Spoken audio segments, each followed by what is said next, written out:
Om Namo Narayanaya, Jai Swaminarayan. Welcome back. Today we are looking at another Upanishad. This one is called the Atharva Shika Upanishad. It goes like this.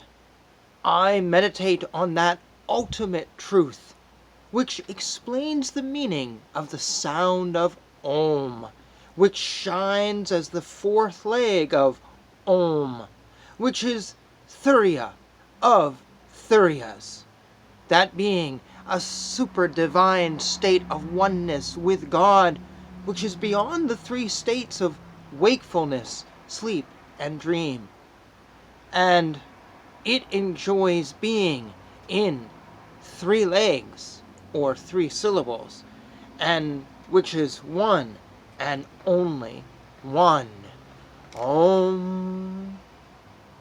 The sages Pipalada, Angiras, and Sanat Kumara approached the godlike sage Atharva Maharishi and asked him, "O godlike sage, what is the chief aspect of meditation?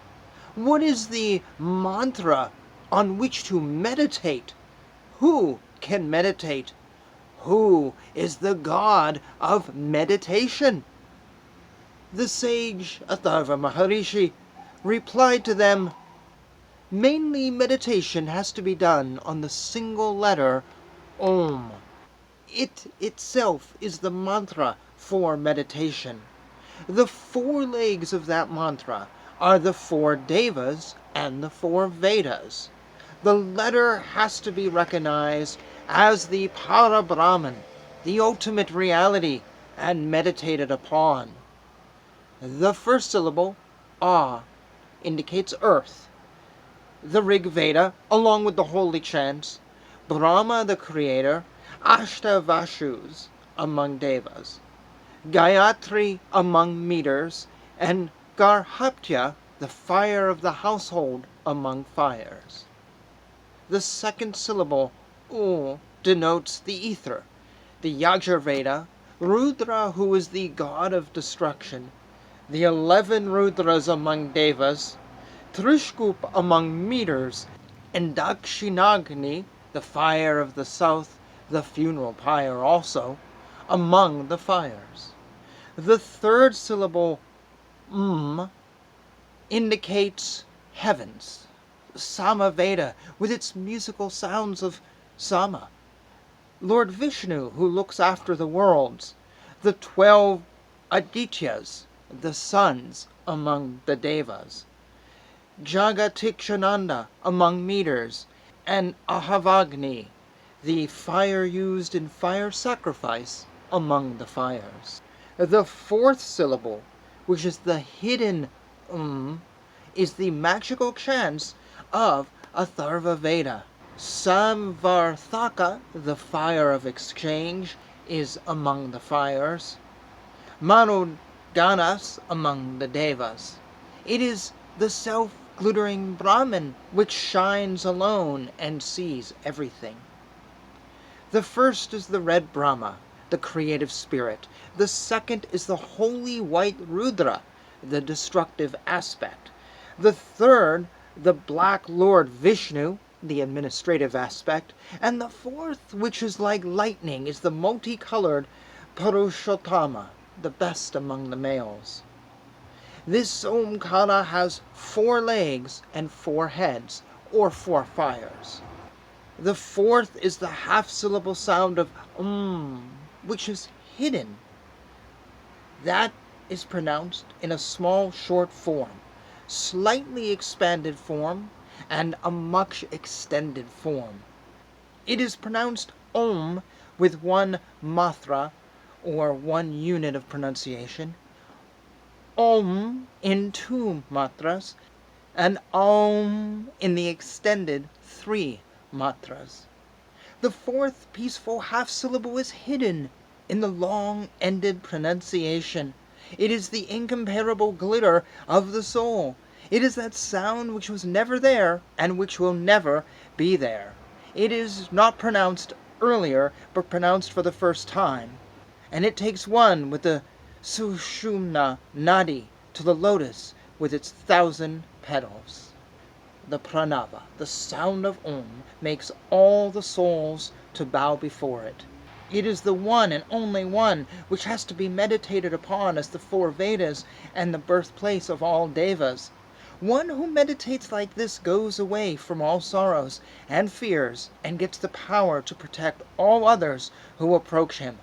It is because of this meditation only that Lord Vishnu, who is spread everywhere, wins over all others. It is because Lord Brahma controlled all his organs and meditated upon it. He attained the position of the Creator. Even Lord Vishnu parks his mind in the sound of Om, of the place of Paramatma, the ultimate soul, and meditates upon Ishana, who is most proper to be worshipped. All this is only proper in case of Ishana. Brahma, Vishnu, Rudra, and Indra are creating all beings, all organs, and all karanas. They are also capable of controlling them. But Lord Shiva exists in between them like the sky and is permanently stable. It is advised that the five gods, Brahma, Vishnu, Rudra, Ishvara, and Shiva, should be worshipped in the form of pranava, the sound, and the bindu, or the full stop. Even if for 1 second, if one can stay and meditate on these, he gets more results than that of performing 100 fire sacrifices. With the full understanding and knowledge, one should only meditate on paramisha, which would give rise to all benefits.